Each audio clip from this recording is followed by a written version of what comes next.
Sometimes you need to create your own functions when writing macros. For example, I'm going to assign values to the variable 1 and variable 2 and create a function of the arithmetic mean. So here in this statement, I'm gonna double click on function. As we can see here, this statement has following structure. It starts with the keyword function, then we can see its name and arguments which will be passed to this function, and it ends with the AND function operator. Now I'm gonna name this function, for example, get average. We should use the same name for this variable as well. And in order to enable this function to return the corresponding value, we need to assign to this variable the value which this function should calculate, a plus b divided by 2. In this case, because as you may remember, we should calculate the arithmetic mean. Let's remove this variable. Now let's look at how we can use this function. We can use it in any mathematical expression. For example, let's select here our get average function and pass two parameters to it. Variable 1, comma, variable 2, and if we execute this macro, we'll see that when it hits this get average function in the mathematical expression, it calculates this function and then assigns corresponding value to the variable 3. We can use this function in any mathematical expression. For example, we can add 1000 here and then calculate, let's say, 30% of it. Let's execute, and as we can see, in this case, the arithmetic mean is calculated first, then 1000 is added, and 30% of it is calculated. We can use this function not only for mathematical expressions, but also for conditional statements. For example, let's use it in if then else condition. So I'm gonna select here our get average function, pass again those two parameters to it, variable 1, comma, variable 2, and now I'm gonna compare it to 1000. So if this function is greater than 1000, then this part will be executed. If it's not, then something else.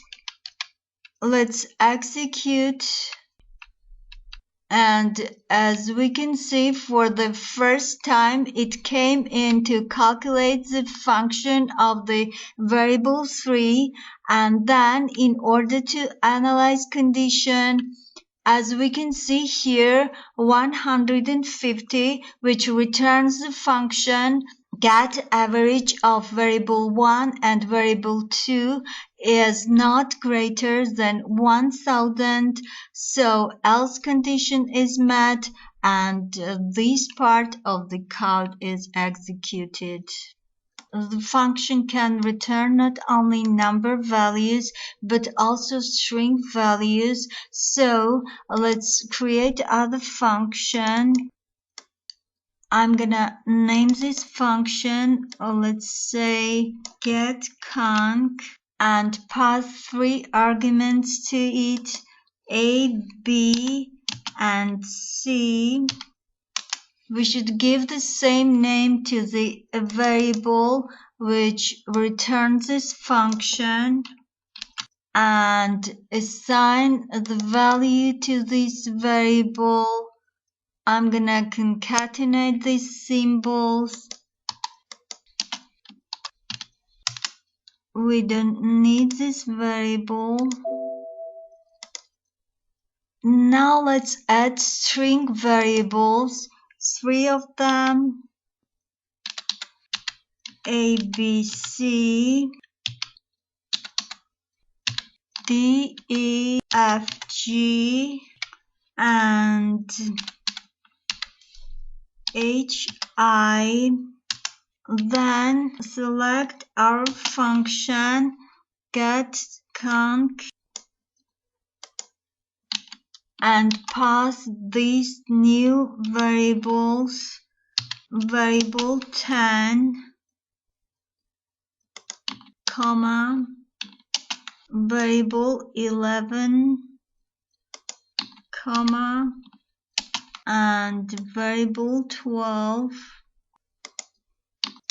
Now let's execute, and as we can see, the mathematical functions are executed first and then string function, and now we can see these variables are concatenated by this function. On top of that, we can write true and false defining function as well. I'm gonna name this function, for example, is condition true, and I'm gonna compare A to B by using, for example, this statement again. So if A greater than B, then let's assign to the variable is condition true the value true. If it's not, assign to the same variable the value false. We don't need these variables. Now we can use this function and the basic macro code. For example, let's use this condition again. Select is condition true function here. Pass those 2 parameters, variable 1, comma, variable 2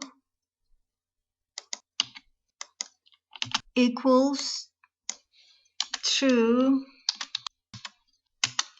So it means that if variable 1 is greater than variable 2, then this part of the code will be executed. Otherwise, this one, let's execute. And as we can see, the mathematical functions are executed first, then string function, and now it came in true and false returning function. In this case, A is variable 1 and B is variable 2, and 100 is not greater than 200, so else condition is met and this portion is executed.